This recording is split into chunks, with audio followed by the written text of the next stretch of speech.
ministra a disciplina de filosofia antiga no curso de graduação, e outras disciplinas, enfim, na formação.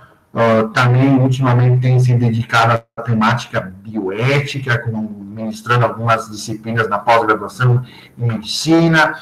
Enfim, Fernando Fantinel é doutor em filosofia, e agora ele vai partilhar, nos próximos 15 minutos, uma reflexão filosófica sobre esses temas da solidariedade, da intersubjetividade e da cidadania. Fernando, com a palavra.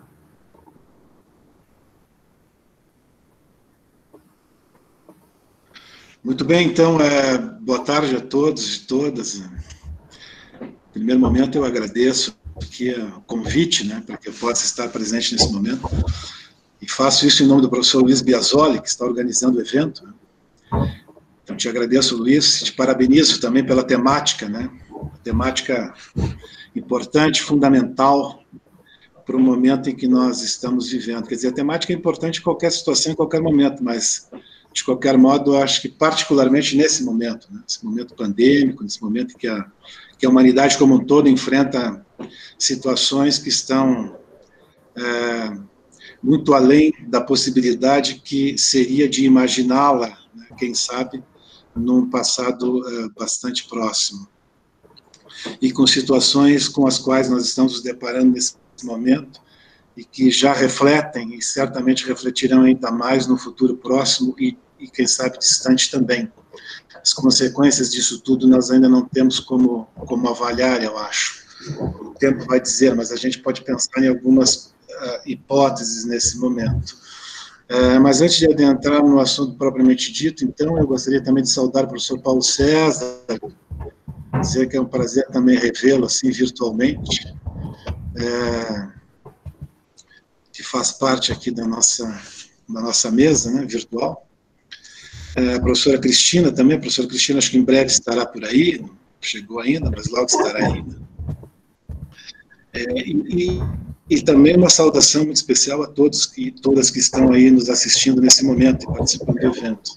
Alguns e algumas, vendo aqui pela relação, são conhecidos, alguns ex-alunos, alguns alunos, assim por diante. Então, é bastante gratificante, fico muito feliz em vê-los e vê-las todas aí nesse momento. Bom, sobre o tema propriamente dito, né? Solidariedade. Solidariedade, eu vou começar dizendo assim, é uma palavra que surge recentemente no vocabulário de algumas línguas, particularmente a língua portuguesa, mas não apenas. A palavra solidariedade, com a ideia e o conceito que nós fazemos e temos hoje, é basicamente do século XVIII. Coincidentemente ou não, e acho que não, né, a palavra subjetividade, que também nos norteia nesse momento aqui no nosso debate, também data por volta do século XVIII. Ou seja, por isso nós encontramos trabalhos sobre subjetividade, sobre solidariedade, particularmente a partir do século XVIII. Por isso nós vamos ver assim a questão da subjetividade em autores como Hegel, como Kierkegaard, como Kant e tantos outros, né? Portanto, são expressões que surgem do latim tardio e não do latim antigo. Agora, por que eu estou trazendo isso? Porque me parece que há uma correlação aí importante, né, com o período em que surgem essas expressões, em que surgem essas palavras, porque elas têm necessidade, ou surgem como necessidade, de se explorar um tipo de comportamento que até então não era tão explorado, digamos assim, de um ponto de vista filosófico, quanto passa a ser a partir da modernidade. Embora nós encontremos já no grego antigo, no clássico, palavras correspondentes à solidariedade. A subjetividade é um pouco mais complicado, aí já não se encontra com tanta facilidade, mas não com o sentido, né, que nós passamos a dar. E uma terceira palavra que eu gostaria de trazer também, que coincidentemente ou não, acho que não é coincidência, surge também na modernidade, particularmente no século XVI, e a palavra solidão. Alguns podem pensar que solidão e solidariedade têm a mesma matriz etimológica. Não tem. Apenas são próximas, são parecidas na verbalização, são próximas na sonoridade e assim por diante. Mas são diametralmente opostas, né? Solidão provavelmente vem de solos, do latim tardio, significando único, um só, unidade, nesse sentido. Solidariedade, por outro lado, provavelmente vem de solo, né? Que dá solum, que dá origem a palavras como solo, base, fundamento, ou seja, firmeza, nesse sentido, né? Eu vejo vocês, se solidariedade está relacionada àquilo que consolida, né? Aquilo que dá firmeza, particularmente à vida e às relações humanas, né? Enquanto a palavra solidão está relacionada à ideia sempre de ser ou estar por si só, ou por si mesmo, estar sozinho. No momento que nós nos encontramos em uma situação onde nós vivenciamos essas instâncias. Ou seja, nós estamos distantes. O próprio modo como estamos nos relacionando agora nesse momento, nos comunicando, mostra isso. Estamos distantes, mas não afastados. De certo modo, estamos isolados, mas não devemos estar ignorados, não estamos sendo ignorados. Nós devemos evitar os aglomeramentos, como bem preconiza as instituições de saúde, etc. Aglomeramentos, evitar, sim, mas não estarmos dispersos. Parece que não estamos dispersos, né? De um certo modo, estamos sozinhos, mas não necessariamente na solidão. E se estamos na solidão, não deveríamos estar na solidão, mas talvez na solitude, ou mais do que isso, na solicitude, ou ainda, munidos e dotados do sentimento de solidariedade. Sobre essa questão, né, da solidariedade do ponto de vista filosófico, eu dizia, ela é relativamente tardia também. E as primeiras evidências que nós temos de um trabalho assim, mais sólido, mais consistente, nós vamos encontrar, muito provavelmente, em Émile Durkheim, né, o sociólogo Durkheim do século XIX, que para o Durkheim a solidariedade seria uma espécie, assim, parodiando o Jung, Carl Gustav Jung, né, que falava em inconsciente coletivo. O Durkheim fala em uma, não inconsciente, mas uma consciência coletiva. Ou seja, um elemento comum que nortearia e que nos possibilitaria, né, o convívio social de modo harmônico, quer dizer, seria aquela estrutura fundante, seria aquele elemento que daria solidez às relações sociais, né? E ele vai buscar isso exatamente na solidariedade, ou seja, em qualquer processo civilizatório, a solidariedade está presente. Para Durkheim, sem solidariedade não existe sociedade, né? Portanto, nesse processo intersubjetivo, ou seja, nessa relação entre essas entidades subjetivas que somos cada um de nós, né, o elemento, né, que liga, quer dizer, esse elo aí, não é? Para Durkheim se daria exatamente pela solidariedade. E ele divide a solidariedade em duas instâncias. Isso me parece bem interessante, né? Ele vai falar numa espécie de solidariedade mecânica e uma espécie de solidariedade orgânica. A solidariedade mecânica seria aquela que antecede o modo como nós vivemos hoje. Ou seja, ele vai usar a expressão pré-capitalista, né? Desse modo, seria muito mais fácil verificar, por exemplo, uma solidariedade mecânica num grupo de índios, por exemplo, que estão ao redor da fogueira, conversando, ou dançando, ou cantando, ou simplesmente contemplando, ou fazendo algo relacionado à própria tribo, com poucas divisões de trabalho ali. Quer dizer, existem tarefas, funções diferentes para cada grupo da tribo, mas, de qualquer forma, existiria ali uma solidariedade que transcende a preocupação com o elemento ético, com o elemento moral. Por quê? Porque eles não necessariamente surgem com uma preocupação, uma vez que nessa relação não está presente a ideia de individualidade, não, de individualismo. Né? Individualidade, cada um de nós tem a sua, mas individualismo não. Para o Durkheim, o individualismo seria algo que teria surgido em contraposição ou colocando em risco a solidariedade. Ou seja, num segundo momento, quando ele vai caracterizar como sendo uma solidariedade, então, orgânica, que seria tipicamente uma solidariedade da sociedade contemporânea, ou seja, capitalista, onde as relações ficaram prejudicadas por esse individualismo, né? Isso coloca em risco essa ideia, para Durkheim, desta solidariedade enquanto consciência universal, né? Consciência coletiva, entende? Na medida em que cada um busca aquilo que é melhor para si, supostamente, pelo menos melhor para si, e não melhor para o conjunto ou para o grupo, né? Isso colocaria em risco o convívio social e criaria situações que ele vai trazer em um conceito de anomia, né?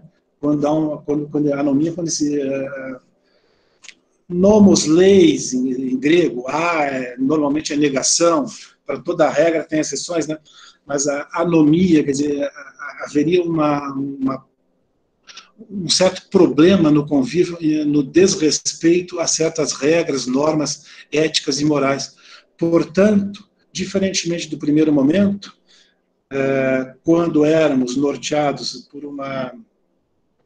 por uma relação mecânica, né, diferentemente desse período, se impõe agora para Durkheim, né, a questão ética e moral, ou seja, o que vai, digamos assim, estabelecer ou manter íntegra essa relação, para Durkheim seria exatamente essa questão ética e moral. Portanto, começam a surgir aí dilemas éticos novos, né? Ou seja, se no século XVI surge a palavra solidão, não é por mero acaso também que nesse momento, né, existe um trabalho de um cara que é exatamente do século XVI, chamado Discurso da Servidão Voluntária, do filósofo francês, contemporâneo aí, contemporâneo de alguns autores importantes também desse período, mas eu não vou entrar, até porque o tempo parece que corre mais rápido quando a gente está falando, né? É o Etienne de Laboissy. O Etienne de Laboissy, quando ele diz assim, só pessoas éticas têm amigos, pessoas não éticas têm cúmplices. Significa dizer o seguinte, que no momento em que nós nos encontramos, nas relações novas em que estabelecemos, em uma relação ainda que solidária, mas numa solidariedade que ele denomina de orgânica, a questão ética se impõe como nunca antes. Porque veja o seguinte, se eu tenho a ideia agora de subjetividade, mas que comprometida por uma relação de individualidade, onde eu sou mais, eu digo entre aspas, eu, cada um de nós, né, nos colocamos de modo mais importante ou mais relevante do que o outro, aí as relações se complicam. E se complicam de tal modo que eu não posso mais agora, ou não devo, pelo menos, né, ser solidário ao outro na medida em que eu prejudico a outrem, entende? Nesse sentido, não se poderia falar em uma solidariedade com aquele meu não amigo, mas cúmplice, usando as expressões do Etienne, né, de Laboissy, no sentido de favorecê-lo, né, prejudicando o outro. Quer dizer, isso é tão antigo quanto a história do pensamento ocidental. Nós vamos ver isso já em Aristóteles, quando ele diz assim, o pior engano que o ser humano pode cometer é acreditar que pode construir a sua felicidade provocando a infelicidade do outro, né? Ou seja, não há felicidade, né, legítima se eu prejudico o outro. Nesse sentido, há que se ter um cuidado bastante grande quando eu relaciono, ou quando me parece que o Durkheim faz isso bem, relaciona a solidariedade quase que como sinônimo de ética. Ou seja, se há solidariedade, há ética. Mas não necessariamente a solidariedade que nós verificamos hoje. Isso é uma crítica que ele faz. Não dá para confundir essa solidariedade no sentido do solidário, no sentido de estar à disposição do outro, de estar preocupado com o outro, de estar não necessariamente a serviço do outro, mas à disposição do outro, né? Na medida que nós nos colocamos à disposição do outro, nós nos tornamos solidários. Isso é uma coisa muito maluca, porque, veja assim, se eu beneficio alguém que pertence ao meu grupo, e ao beneficiar este alguém, eu prejudico deliberadamente outro, eu, na verdade, não auxilio, não ajudo a este que pertence ao meu grupo, nem tampouco a mim mesmo, porque a solidariedade não é algo que esteja relacionado única e exclusivamente a um único ser. Solidário por si só, né, compreende a relação com o outro. E se há algo, né, em que se poderia afirmar ou dizer que existe uma unanimidade em todos os teóricos da ética, desde a antiguidade até o momento presente, é exatamente essa. Ou seja, de que nós nos constituímos na presença do outro. Não há um único teórico da ética que discordará disso, pelo contrário, né? O próprio Aristóteles, que foi quem sistematizou a ética, o cara que deu à ética essa categoria diária do conhecimento, e assim por diante, né? Diz que nós somos animais sociais, ou seja, nós não conseguiríamos viver se não fosse em sociedade. Nós somos essencialmente animais sociais, nós somos essencialmente seres sociais. Nós necessitamos, nós precisamos do outro, né? Então, vejam vocês, na medida em que nós nos distanciamos do outro, na medida em que nós vamos adotando uma postura individualista frente ao mundo e às coisas, aí nós vamos incorrendo em certos riscos e certos erros. Por exemplo, o que aconteceu recentemente, quando a gente vê, por exemplo, um desembargador que deveria estar mais, talvez, do que ninguém, porque conhece bem as leis, defendendo as regras e normas que bem conduzem uma sociedade justa e igualitária, humilhando o servidor público por estar advertindo-o e posteriormente autuando-o por não estar fazendo uso da máscara. Ou seja, fazer uso de máscara nesse momento é ser solidário com o outro, é ser solidário consigo mesmo. É também preservar o outro, né? E quando este camarada se coloca acima da lei, de certo modo, ele reflete ali um comportamento que está muito relacionado à segunda instância que eu trouxe aqui de Durkheim. Ou seja, na medida em que nós nos colocamos como uma referência para o outro, e isso é natural que façamos, porque todos nós somos uma referência para o outro, mas nós temos que entender que nós somos apenas uma referência entre 7 bilhões e tantas referências possíveis, né? Nós não somos a melhor referência, né? Somos apenas uma possibilidade de referência também. Mas ninguém poderia estar acima da lei, ninguém poderia estar acima do outro.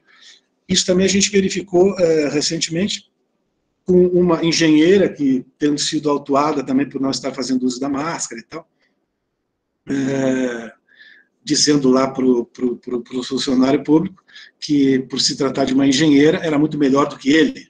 Quer dizer, de certo modo, a gente tem que ter um cuidado para que não adotemos esse tipo de postura.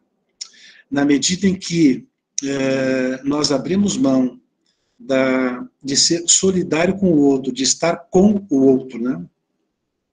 Nós vamos comprometendo essa relação, e na medida que a gente compromete essa relação, nós comprometemos o bem social, nós comprometemos a todos, não apenas a nós, né? Quando os sofistas lá no século IV inauguraram, século IV a.C., né, inauguraram o relativismo moral, Protágoras de Abdera, né, quando ele diz assim, o homem é a medida de todas as coisas, né, enquanto são e enquanto não são. Bom, nós somos uma medida, não tem dúvida, mas não somos, como eu disse antes, a única medida, somos apenas uma medida entre 7 bilhões e tantas medidas. Então, vejam vocês assim, o que mais me preocupa é que o que aconteceu com essa engenheira, por exemplo, a postura que ela adotou, a postura que adotou o desembargador é uma postura que talvez boa parte de nós também adotássemos se estivéssemos naquela situação. Isso é preocupante. Significa dizer o seguinte, que há que se adotar uma postura não de humilhação, obviamente que não, mas de humildade frente ao outro e de respeito ao outro. Naquele momento, o desembargador não pode se colocar acima daquele que o multa ou o adverte. Ele está cumprindo a sua função. O desembargador, naquele momento, ele é apenas um cidadão que, como qualquer outro cidadão que vive em sociedade, tem que cumprir com a norma, tem que cumprir com a regra, tem que cumprir com a lei. Ainda que ele dissesse, mas isso não está estabelecido em lei, mas existe uma lei maior, já muito trabalhada, enfim, por Immanuel Kant no século XVIII, que é a lei moral, né? Ou seja, a gente tem 3 tipos de leis, basicamente, que nos norteiam, né? A lei jurídica, a lei moral e a lei de Gaga. Não, a lei de Gaga está brincando. A lei jurídica e as leis morais, ou seja, nem tudo que é legal necessariamente é moral, assim como nem tudo que é moral necessariamente é legal. Significa dizer o seguinte, que eu tenho uma relação social que me impinge, né, não me obriga no sentido de forçar, né, mas que se impõe sobre cada cidadão, né, que é uma lei moral, que é uma lei ética, ou seja, que sem ela nós não conseguimos viver. Então, me parece que isso é importante nessa questão da solidariedade, quando Durkheim traz ou evidencia, no momento em que nós estamos vivendo, as características que nós estamos agora nos baseando, né, para podermos promover esse convívio social, esse imperativo ético, não necessariamente no sentido kantiano, mas de ser imperativo mesmo, ou seja, de não poder ser diferente, de não poder se abrir mão, né, desse comprometimento com o outro, no que existe de mais denso e mais profundo da palavra, ou do conceito, ou da relação, daquilo que se estabelece pela ética. Ou seja, se nós nos constituímos na presença do outro, de um ponto de vista lógico, inclusive, né, totalmente destituído de sentido, provocar um dano ou malefício ao outro deliberadamente. Porque se eu faço isso, né, eu estou provocando um dano diretamente a mim também. Ou seja, nós somos uma unidade, os gregos já sabiam disso e já pensavam assim. Por isso nós não vamos encontrar, no mesmo sentido, palavras como eu trouxe há pouco, embora elas existam, mas não no mesmo sentido, de solidão. Nós não vamos encontrar no mesmo sentido palavras como subjetividade, né? Para um grego, a subjetividade é um problema, porque um grego, enquanto cidadão livre da polis, etc., jamais agiria, ou jamais colocaria em prática uma ação que soubesse, né, a prioristicamente, que esta ação ou o resultado dela poderia provocar um dano a um outro cidadão grego. Estou usando a palavra cidadão, seria um politikon, né? Mas um cidadão, para atualizar o termo, né, a um outro cidadão que vivesse na polis. Ou seja, deliberadamente não se poderia, ou pelo menos não se deveria fazê-lo. O mundo contemporâneo se caracteriza, dentre outros aspectos, infelizmente por isso. Ou seja, nós ingenuamente estamos achando que, ao tentarmos nos locupletar de algo que pertence a todos, né, sob a alegação de um merecimento maior, etc., de cada um de nós, né, nós estamos comprometendo e colocando em risco o próprio convívio social. Nesse momento pandêmico, né, onde nós estamos isolados, mas como eu dizia antes, isolados, mas de certo modo também ilhados, mas não sozinhos, né? Ou pelo menos não deveria ser assim. Estamos distantes, mas não deveríamos estar afastados, né? Estamos isolados, mas não deveríamos estar ignorados, evitando aglomeramentos, eu dizia antes, mas não dispersos, né? Não na solidão, mas numa atitude de solicitude, né? Tentando ser solícito. Eu acho que, dentre tantas outras possibilidades que nós temos de pensar ou de refletir sobre o momento presente, ou seja, de que modo nós poderíamos, através da nossa subjetividade,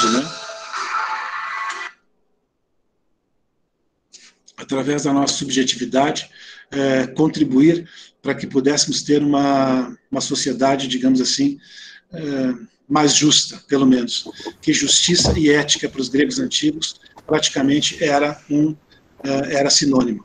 Já encerrando, eu acho que meu tempo aqui, pelo que eu estou acompanhando, está terminando, né? O professor Dias já faz um sinal ali, eu devo ir encerrando.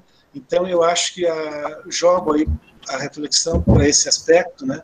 Até que ponto nós poderíamos, de algum modo, contribuir para que tivéssemos uma sociedade mais ética e, portanto, uma sociedade mais justa. Obrigado, então, e é isso. Pessoal, a gente agradece o professor Dr. Fernando Fantinel pela bela explicação, usando termos da filosofia grega, do mundo aristotélico, platônico, para ilustrar essa temática. Agora, são 4h30, nós vamos passar a palavra para o professor Dr. Paulo César Nodari, que fará uso da palavra nos próximos 15 minutos, e depois vocês podem fazer perguntas, interagir com os questionamentos, com o que foi abordado pelos palestrantes. Para quem não conhece, professor Dr. Paulo César Nodari é doutor em filosofia, com formação teológico-filosófica, é professor da Universidade de Caxias do Sul, pesquisa principalmente teorias éticas, kantismo, pragmatismo, utilitarismo, entre outros assuntos de seu interesse. Então, agora o professor Paulo vai explicar, enfim, fazer a sua explanação para conosco, tá? Professor Paulo, fique bem à vontade, em média 15, 18 minutos, depois a gente passa a palavra para a plateia. Muito obrigado. Boa tarde, Luiz Fernando, professor Luiz Fernando, todos os professores e professoras que estão conosco, que fazem parte do nosso NID. Uma boa tarde ao professor Fernando Sidney Fantinel e a todos e todas que conosco estão.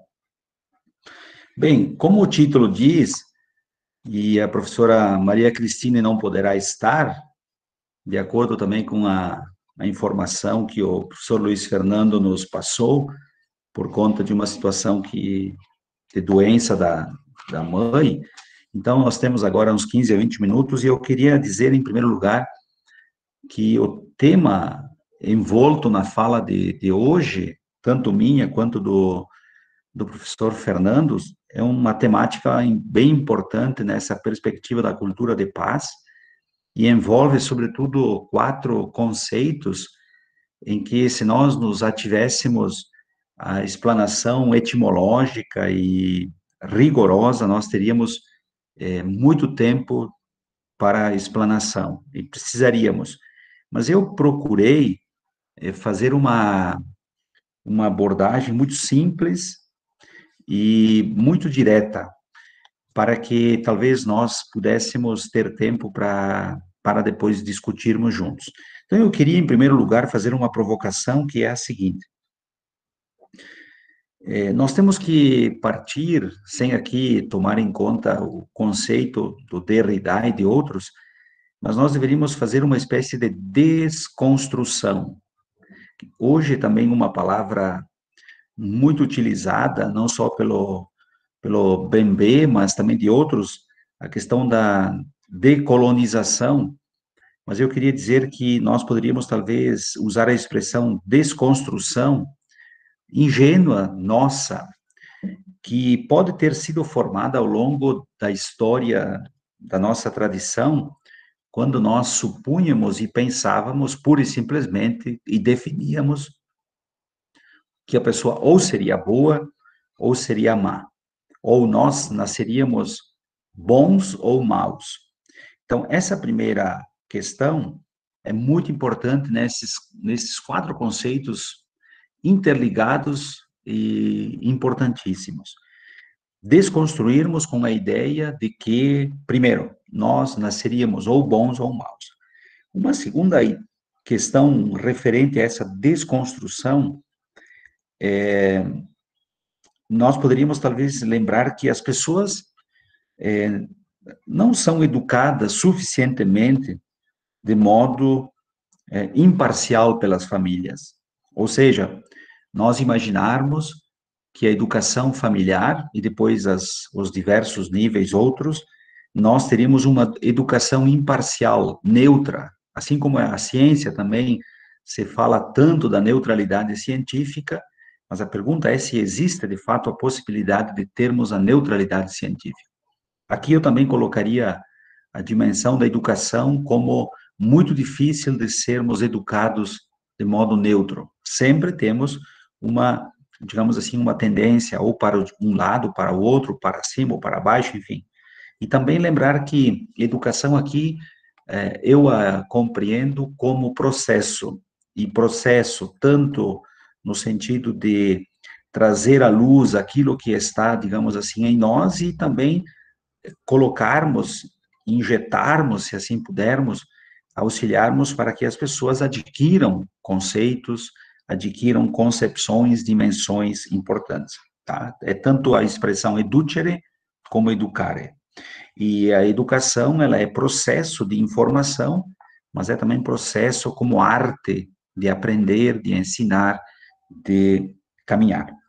Uma terceira observação de superação da ingenuidade é, talvez, bastaria observar os conteúdos a serem trabalhados na escola e bastaria, ou seja, pensarmos que a educação simplesmente dada na escola ou na universidade seria suficiente. Então, nós poderíamos tomar em conta os conceitos solidariedade, intersubjetividade, respeito, cidadania, como conceitos que nós poderíamos aqui hoje à tarde, orientados pelo professor Luiz Fernando, debatermos sobre os mesmos e sairíamos daqui já mais solidários, mais intersubjetivos, mais respeitosos e mais cidadãos e cidadãs. Essa dimensão é muito complexa e não dá para nós imaginarmos possível ser assim. Ou então, uma quarta ideia, são questões assim muito avulsas e simples, mas que eu gostaria de trazê-las. Que a educação para as relações sejam, eu compreendo sempre o ser humano como um ser de relações, consigo mesmo, com o outro e também com os outros, com o meio ambiente e eu também diria a dimensão do transcendente. Portanto, imaginarmos que as relações, como seres de relações, seriam de foro íntimo e privado de cada pessoa. Então, cada um ou assume o caminho e compromisso de solidariedade ou não, assim como o respeito à alteridade ou não. Portanto, essas 4 ideias nós deveríamos desconstruir. Eu partiria por esse primeiro ponto. Segundo, logo, se faz necessário um longo e minucioso processo de trabalho, de repetição, de sensibilização. Trata-se de um trabalho árduo e contínuo, eu diria sem fim, e com pretensão, digamos assim, de saber que ora poderá ter frutos bons, ora poderá também dar-se o caminho, digamos assim, mais íngreme, um caminho mais, digamos assim, desértico, mais inerte, difícil de produzir muitos frutos. Portanto, também frutos, mas também em outros momentos, poucos frutos. Momentos, assim, de muita esperança, e há momentos também, por assim dizer, de desesperança. Alguns colocam nos conceitos utopia e distopia, por exemplo. 3. Então, como ponto terceiro, eu queria lembrar algumas ideias, alguns eixos importantes nessa compreensão, sobretudo da solidariedade e da intersubjetividade. E eu queria, em primeiro lugar, lembrar um conceito fundamental que é a identidade. A identidade, ou alguns também compreendem como propriedade comum. Propriedade aqui não é no sentido econômico, não é no sentido de posse, mas é propriedade enquanto, se nós quisermos aqui, sem fazer os devidos aparos, as arestas, é no sentido ontológico, ou seja, nós todos temos uma identidade que nos une também, nós somos seres humanos. Portanto, existe uma comum união entre nós. Esta é, digamos assim, trazida como humanidade. Portanto, poderíamos, para expressar, todos somos iguais, por um lado, nascemos, vivemos, morremos, nos alimentamos, precisamos de afeto, estudamos, etc. Portanto, esta identidade, ela é fundamental. E aqui a identidade não é a identidade de cada um, especificamente. Sabemos que cada um tem a sua identidade, não há dúvidas. Não só no sentido da RG, no sentido de dizer, há o documento com o registro, mas não é nesse sentido. Mesmo sabendo que cada um tem a sua identidade, cada um tem a sua personalidade, mas eu queria dizer aqui identidade enquanto propriedade comum de todos nós enquanto seres humanos. Mas uma segunda característica importantíssima, e hoje mais importante do que nunca, para entendermos a solidariedade, a intersubjetividade, respeito e cidadania, é o conceito de alteridade. Isto é, existem diferenças. Se eu olhar aqui na tela, naqueles perfis em que nós temos a fotografia, cada uma e cada um de vocês e cada um de nós somos diferentes. Se vocês olharem para os que aparecem aqui na tela, nós veremos que existem pessoas com cabelo mais loiro, mais escuro, existem homens, mulheres, e somos diferentes. E é importantíssimo saber valorizar a diferença. E a solidariedade, a intersubjetividade, nesse sentido, ela é fundamental, elas são conceitos fundamentais para que nós também percebamos a alteridade como o outro eu. Aqui é muito importante lembrar esse conceito fundamental da intersubjetividade. Entre subjetividades. Então, cada um de nós é um eu. E o outro não é aquilo que eu imagino que ele seja. Eu posso imaginar, mas o outro é outro eu. Eu não posso querer que o outro seja um espelho de mim. Esse é o grande risco, o grande perigo. Portanto, alteridade significa respeito. E eu ousaria dizer que é sempre importante lembrarmos que a diferença precisa ser respeitada. Se não houver o respeito à diferença, não existe abertura a quem de nós se aproxima ou a quem nós nos dirigimos. Portanto, essa dimensão da identidade, da alteridade. Uma terceira ideia fundamental é a dimensão da reciprocidade. Nós precisamos compreender a reciprocidade. E a reciprocidade é lembrar sempre o seguinte: existe a capacidade de perguntar e existe a capacidade de responder. A reciprocidade exige, por um lado, semelhança e, por outro, diferença. Ou seja, há sempre um processo de troca e crescimento. A reciprocidade aqui não é no sentido utilitarista, tá? A reciprocidade é no sentido de relacionamento. Portanto, a solidariedade, a intersubjetividade, o respeito e assim como a cidadania, estes conceitos muito imbricados um no outro exigem a reciprocidade. Depois, um outro conceito fundamental para nós compreendermos estas conexões, eu diria, é a espontaneidade e criatividade. Tem a Marilena Chauí, que há um tempo, já há mais tempo, ela escreveu um texto muito interessante sobre o acaso, sobre a contingência e o possível. Se nós quiséssemos, nós poderíamos dizer assim, bom, a espontaneidade é aquilo que nós, deliberadamente, possível de exercer, de decidir. Enquanto que aquilo que não está ao nosso alcance não é espontaneidade. É muitas vezes, digamos assim, contingência. Agora, existe também a criatividade. E para que nós consigamos trabalhar esses conceitos, tanto a espontaneidade quanto a criatividade são fundamentais. Num mundo em que só houvesse relações de interesse e utilitaristas, nós não aguentaríamos. Eu diria que não haveria possibilidade de nós suportarmos, do ponto de vista psíquico, inclusive.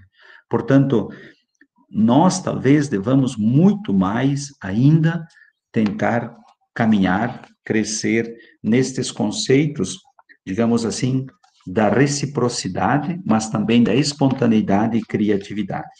Basta ver agora, nesse tempo da pandemia, o quanto de espontaneidade, o quanto de criatividade cada um de nós pode exercer e pode descobrir suas qualidades em ter. É, portanto, buscar tornar visível, efetivo, aquilo que faz exatamente o ser humano ser o que ele é. Isso, no fundo, é também a dimensão da espontaneidade, da criatividade, que, em outras palavras, poder-se-ia também dizer que tem a ver com a liberdade. Depois, um outro conceito importantíssimo, a meu ver, é o conceito de responsabilidade, que conecta estes conceitos todos: solidariedade, intersubjetividade, respeito e cidadania. E eu estou quase concluindo. Portanto, lembrar sempre, nesse mundo tão complexo quanto vivemos hoje, lembrar que a busca da verdade, ela é muito importante. Ou seja, ela se impõe. Aqui não estou dizendo a verdade absoluta, eu não estou dizendo a verdade transcendente, mas como é importante que nós tenhamos essa dimensão da verdade. Cada um pode fazer a experiência, ou já fez, ou faz, ou fará. Tomara que façamos experiências boas, mas nós sabemos, numa relação, quando as pessoas são falsas, quando as pessoas não são honestas, não são verdadeiras, nos traem os nossos sentimentos, traem as nossas convicções. Portanto, a responsabilidade é a busca da verdade. Se nós quisermos, aqui poderíamos dizer a busca da veracidade. E tem o Martin Buber, que tem uma expressão muito interessante no livro Diálogo, que ele diz assim: só existe responsabilidade genuína onde há o responder verdadeiro. Portanto, só há responsabilidade genuína onde há o responder verdadeiro. Portanto, a busca da verdade, a busca da responsabilidade solidária significa ter empatia. Solidariedade significa ter empatia. Empatia. Digamos, estar em sintonia com alguém, estar em sintonia com situação esta ou outra. Já concluindo, professor Luiz Fernando, então, empatia com o outro, ou seja, sentir-se tomado, sentir-se responsável para querer o bem viver pelo outro. Portanto, a responsabilidade aqui não é só a responsabilidade civil, não é só a responsabilidade jurídica, mas é a responsabilidade de quem sente empatia, de quem sente, digamos assim, o sofrimento para com o outro, a alegria para com o outro e deseja que o outro também possa bem viver. Esse é um dos pontos, talvez hoje, mais do que nunca importantíssimo, a saber que nós queiramos ver as pessoas vivendo bem. E por último, e aí entra a questão da solidariedade, da intersubjetividade, e também do respeito. Respeito sem uma observação mais rigorosa, eu diria rex e o peito, né? No sentido de dizer assim, o respeito significa algo que surge do peito. E lembremos, numa das tradições, o que vem, digamos assim, do peito, tem o coração, tem o pulmão. Então, ali estão situados os órgãos vitais da nossa vida. Portanto, respeito significa, são coisas do fundo, do mais essencial do nosso ser. E a cidadania envolve este caminho para que essa maneira solidária, essa maneira intersubjetiva, essa maneira responsável, tudo isso se torne efetivação em instituições boas, em instituições justas. E tomando em conta aquela expressão belíssima do John Rawls, assim como a verdade é uma virtude para o conhecimento, a justiça deve sê-lo para as instituições. Portanto, e toda essa solidariedade, a intersubjetividade, a relação respeitosa, tudo isso se efetive também nas normas e nas leis, nas instituições. Evidentemente, nós não queremos que tudo vire positivação do direito.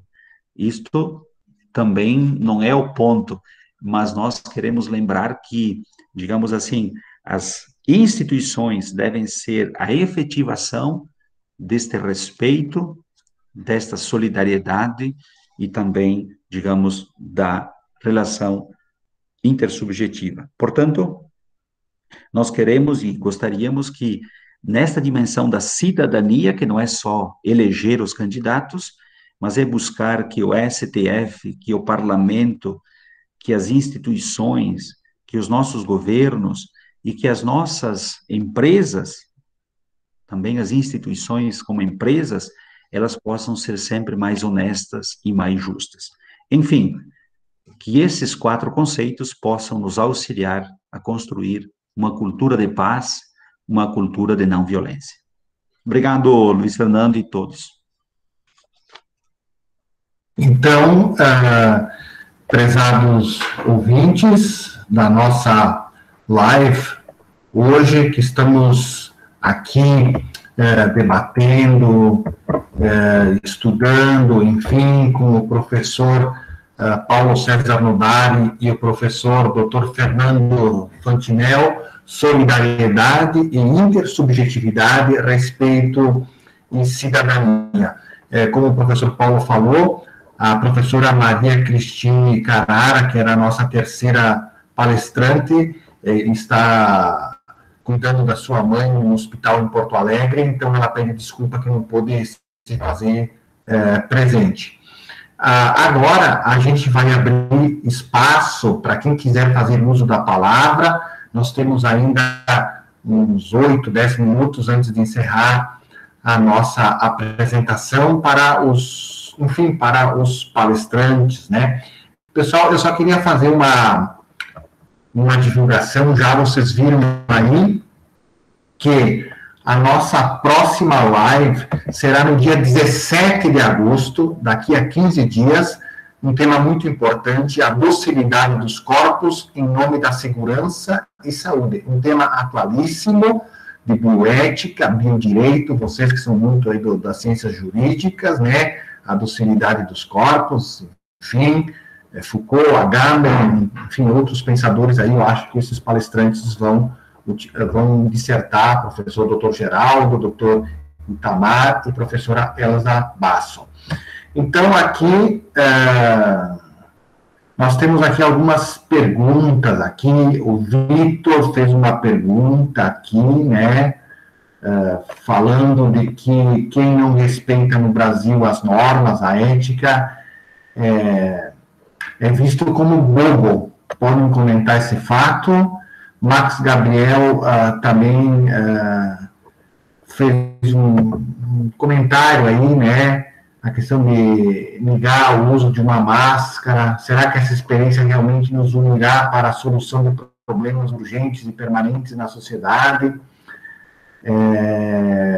Victoria também pergunta, só há responsabilidade genuína onde há o responder verdadeiro? Quem poderia repetir o autor dessa frase?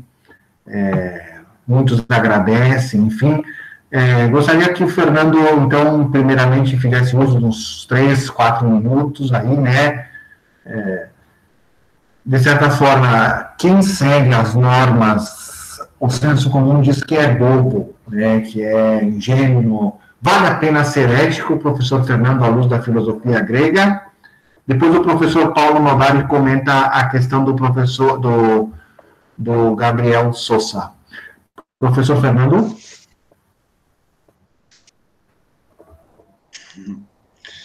Bom, eu diria o seguinte, não apenas à luz da filosofia grega, vale a pena ser ético sempre. Ou seja, se nós abrirmos mão, né, dessa relação ética com o outro, nós abrimos mão de tudo. Quer dizer, ser ético é fundamental, né? Quer dizer, como é que a gente consegue viver em sociedade sem isso? Né? É impossível. Por isso eu dizia, ou relacionava, me baseando um pouco aí, ou muito no Emile Durkheim, né? De que solidariedade e ética são praticamente sinônimos. Né? Ou seja, ser solidário é exercitar a ética. Assim como para os gregos antigos, ética e justiça eram sinônimos, né? Não havia possibilidade de ser ético sem ser justo, não havia possibilidade de ser justo sem ser ético, eram sinônimos, praticamente sinônimos, andavam juntos. Agora, evidentemente, quando eu dei o exemplo aqui também do cara que foi multado, enfim, por não usar máscara, se as máscaras, de fato, como o colega ali fazia um questionamento, né? Elas vão resolver, não sei se elas vão resolver o problema, mas de qualquer forma existe uma ciência por trás disso tudo que nos diz que é prudente fazer uso, né, da máscara. Se a ciência me diz que ela diminui consideravelmente o contágio, coisa desse tipo, é óbvio que eu vou fazer uso dela, né, não tenha dúvida. Agora, claro, sem querer aqui também dizer coisas óbvias, mas o elementar é que nós removêssemos, de fato, outras máscaras, né? Se é que vocês bem me entendem.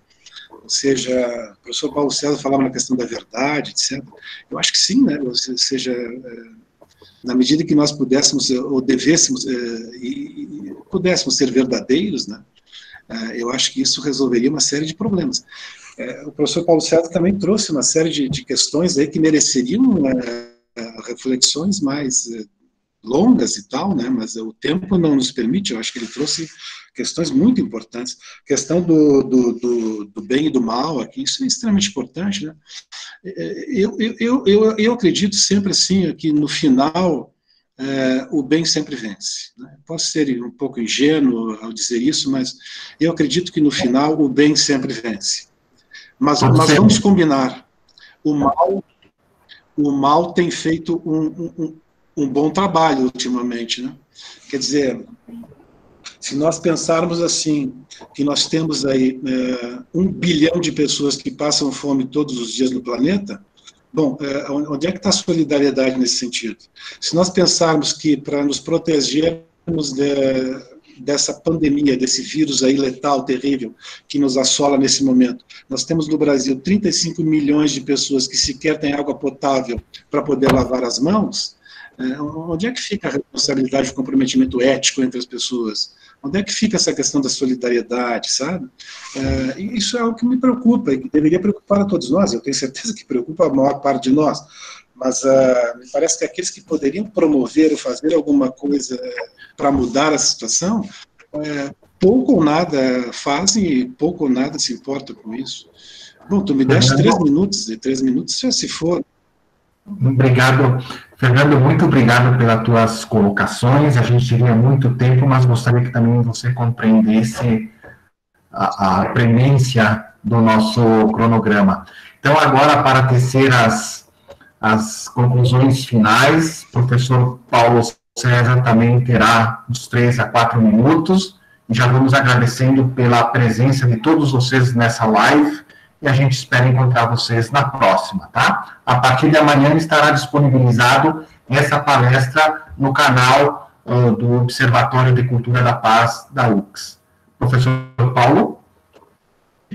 Bom, sobre a questão da responsabilidade genuína é do Martin Buber, que é um texto muito interessante sobre o diálogo e o dialógico, e é um autor muito, muito importante no trabalho da intersubjetividade. A questão eu lembro agora que o Luiz Fernando tomou em conta, e está aí no chat, o Vitor faz uma pergunta que, no fundo, não é uma pergunta, é uma colocação, mas nós temos que ter convicções. Cada um de nós paga o preço pelas opções que faz e pelas escolhas. Sempre as escolhas têm as suas consequências, ou então, toda ação tem uma reação. Mas nós temos que ter clareza de que aquilo que já dizia Kant, já que o Fernando tomou em conta muitas questões do período antigo da Grécia, mas também depois da Idade Moderna, com esse texto famosíssimo, e coincidentemente li uma reflexão da Marilena Chauí sobre esse texto, hoje de manhã, então, que ela escreveu há mais tempo. Mas eu queria lembrar que o Kant também vai dizer, nós temos que ter confiança, a promessa, ela precisa subsistir. Então, mesmo que no Brasil, muitas vezes, se tome em conta o jeitinho brasileiro, a lei do Gerson, nós temos que derrubar essa tese, mas ela não cai por si própria, ela cai com o auxílio e com a opção que cada um faz. Então, se todos, vamos dizer assim, chutando hipoteticamente, né, se todos ou uma maioria sonega, corrompe, quem diz que eu preciso necessariamente ser corrupto ou sonegar? Mas pagamos o preço. Eu acho que nós estamos maduros suficientes para dizer o seguinte, olha, nós não queremos continuar com este modo, com este ciclo, com este ritmo. Nós precisamos mudar. Porque foi assim, não é que deva ser sempre assim. Então, Vitor, de fato, quem é justo, e eu concordo com o Fernando, a justiça, o bem, são mais fortes do que o mal, do que a injustiça. Mas, muitas vezes, passa-se de bobo diante de espertezas. Tu tens razão, Vitor, mas eu, convictamente, diria, precisamos ser justos, honestos e caminharmos. Gabriel, a tua questão, ela é muito séria. O Gabriel está fazendo um trabalho, nesta hora, Luiz Fernando, me perdoa se eu passar dos 3, 4 minutos. O Gabriel está fazendo um trabalho muito importante agora. Eu estou enviando todos os verbetes, são mais de 200 verbetes, exatamente 213 verbetes para o dicionário Cultura de Paz. Eu já enviei em torno de uns 110 verbetes para o Gabriel e ele está fazendo a compilação, porque queremos que esse dicionário saia ainda este ano. Gabriel, a pandemia vai nos fazer melhores. Eu escrevi um texto organizado pela Cleide e o Luiz Fernando e outras pessoas também escreveram. Eu, no início, imaginei que pudesse ser quase que automático. Nós sairíamos da pandemia, quando sairmos, melhores. Hoje, não, eu tenho convicção de que não será assim. Mas precisamos um trabalho longo e um trabalho muito importante. E cada um precisa de assumir convictamente. E uma terceira e última palavra, eu queria lembrar, sobretudo, um conceito fundamental. E aqui, eu queria lembrar, vocês me deem a licença e a permissão, eu queria lembrar o Bento XVI, o Papa Bento XVI. Ele tem uma expressão muito, muito importante. Mesmo que na sociedade houvesse justiça, a misericórdia é sempre maior. Por quê? Porque nem sempre a justiça realiza plenamente as pessoas, ou no melhor grau possível. Mesmo que sejamos justos, nós precisamos ser afetuosos, amados e nos sentirmos de fato realizados. E precisamos lutar muito pela justiça, mas saber que mesmo que haja uma sociedade justa, ela ainda não é uma sociedade completa, porque não é só de cálculo, simplesmente justo, já é difícil, justo que vivemos, mas é de criatividade, de espontaneidade, de solidariedade, de respeito, e assim por diante. A justiça estaria muito conectada à cidadania, mas esses outros conceitos, eles vão muito além. Tanto, eu queria lembrar aquilo que diz o Papa Bento XVI, a justiça é fundamental e importantíssima. Mesmo quando a atingirmos, e existem diferentes concepções, temos muito ainda a fazer. E aí eu recordaria, o nosso caminho é longo, tem um longo caminho a todos nós e para todos nós percorrermos. Muito obrigado. Então, eu queria agradecer a presença de cada um de vocês, do professor Dr. Fernando Fontinel, Dr. Paulo César Notário, que nos abrilhantaram nessa tarde, agradecer a Cleide, que deu, a professora doutora Cleide Calgaro, que esteve no suporte das presenças desse evento acadêmico, professora Cláudia Hansel, que organizou o suporte tecnológico. Muito obrigado, uma boa tarde para vocês, e a gente se encontra na próxima live. Obrigado.